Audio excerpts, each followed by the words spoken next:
졸리면 자고 싶고, 배고프면 먹고 싶고,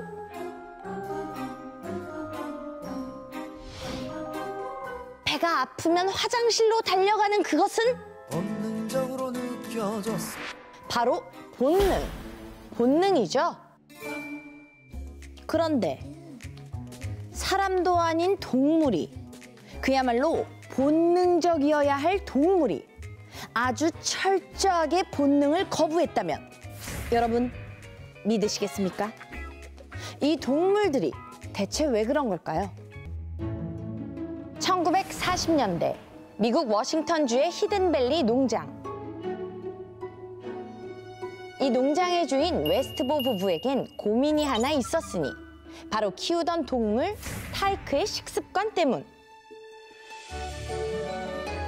결국 부부는 식습관을 고쳐주는 사람에게 살해하겠다며 신문 광고까지 냈고 많은 도전자들이 몰려옵니다. So I just have to feed her some meat, right? Isn't that too easy? Come on!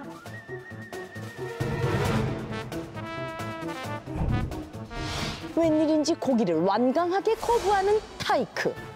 그 정체는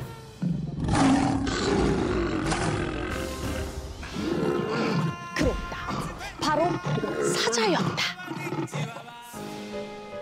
하지만 수많은 도전자 중 고기 먹이기에 성공한 사람은 단 한 명도 없었다. 사자는 당연히 육식동물, 그것도 최상위 포식자, 동물의 왕으로 불리는데요. 장성한 사자가 하루에 먹는 고기 양은 최소 12근, 1년에 무려 2,600kg. 하지만 암사자 타이크는 달랐죠. 웬일인지 태어날 때부터 우유만 먹더니 몸무게가 160kg으로 장성하고 나서도 하루에 우유와 달걀 2개, 곡류 조금만 먹을 뿐 고기는 냄새조차 싫어했던 겁니다. 심지어 우유에 피 한 방울만 섞여도 거부했다고 하니 그래서 생긴 별명이 채식주의 사자. 그런데 본능을 거부한 사자가 또 있다고요? 1969년 영국 런던의 헤롯 백화점. 당시 세계 여행 중이던 호주인 청년 존과 앤서니는 이곳에서 뭔가를 구입하게 되니 바로 아기 사자였죠. 백화점에 웬 사자냐고요? 헤롯 백화점의 컨셉이 고객이 원하는 거라면 뭐든지 다 있는 만물상 같은 곳이었던 데다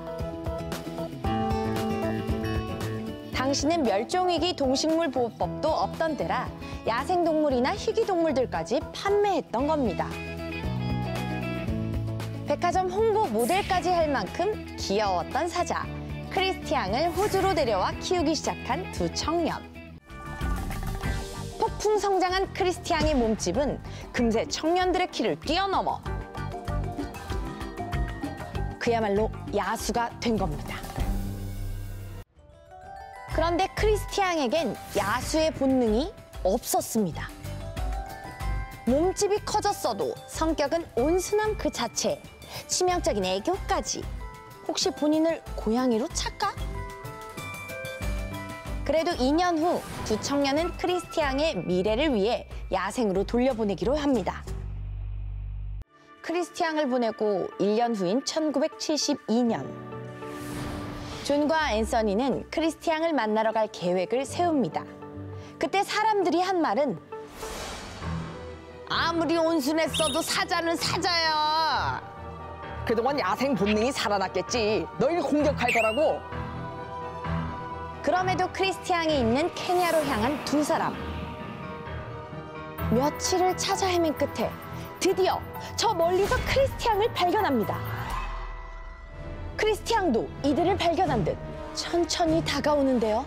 잠시 후 놀라운 일이 벌어집니다. 갑자기 크리스티앙이 걸음이 빨라지더니 위험해, 어떡해!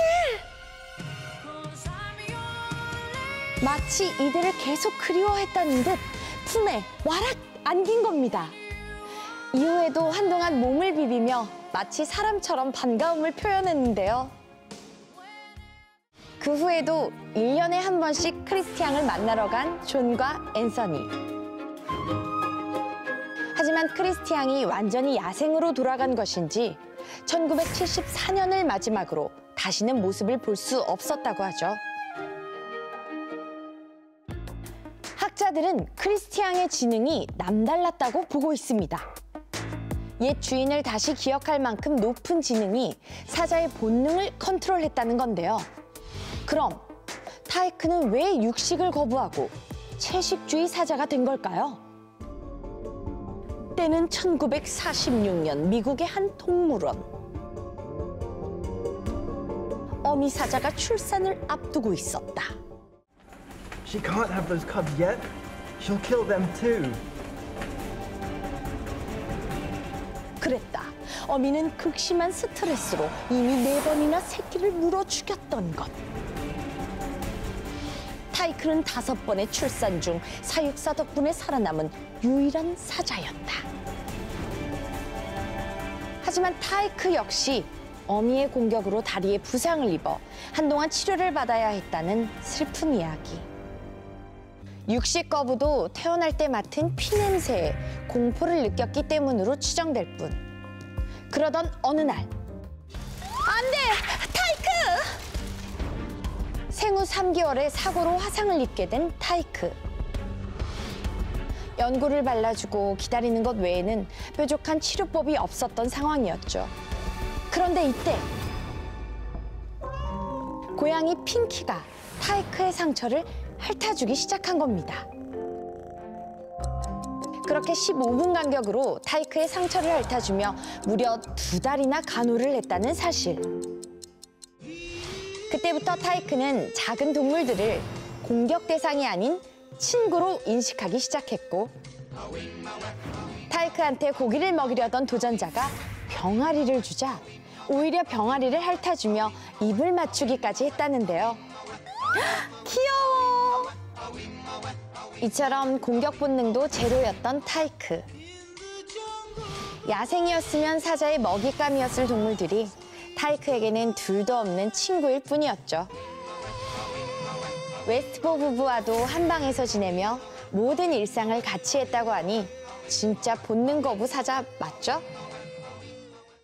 채식주의 사자와 작은 동물들의 우정. 진짜 동화에 나오는 이야기 같죠?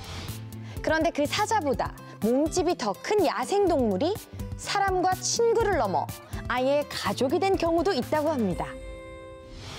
동화 속 캐릭터나 서커스 무대에 등장해 친근한 이미지로 비춰지기도 하는 곰.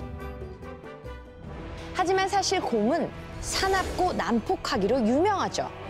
그중 덩치도 제일 크고 성격도 가장 포악한 게 불곰입니다. 그런데 다정해도 너무 다정한 불곰이 등장합니다. 이 곰은 올해 27살인 스테판. 키는 2m가 훌쩍 넘고 몸무게는 무려 350kg. 덫에 걸린 스테판을 구해준 게 인연의 시작이었죠. 그때부터 자식처럼 스테판을 키워왔다는 부부. 같이 밥도 먹고 공놀이도 하고 산책도 하며 함께한 세월이 무려 27년. 게다가 요즘 스테판은 사진작가인 부부를 도와 미녀와 야수 컨셉으로 모델 활동까지 하고 있다고 하니 애초에 사람이 곰으로 변한 게 아니냐는 우스갯소리까지 나올 정도. 전문가들은 스테판의 불곰 본능이 완전히 사라진 것으로 보인다며 그 이유를 연구 중이라고 하네요. 채식하는 사자 타이크, 옛 주인을 계속 기억한 사자 크리스티앙, 27년째 한 식구처럼 살고 있는 불곰 스테판. 경우는 다르지만 본능을 거부하는 맹수들이 있다는 사실. 그렇다고 여러분, 집에서 사자 키울 생각, 불곰 키울 생각 하지 마세요.